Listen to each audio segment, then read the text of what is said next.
Pumasok na si Papa Ben, Master Manoy, si Mama Tess, sumunod naman si Queen Sayuri. Ako po yung huli, ang inyong lingkod na si Girly Pie Kikay.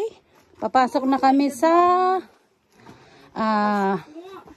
Casa Anna Cave here in Taga, Shigaken. Malamig po yung loob.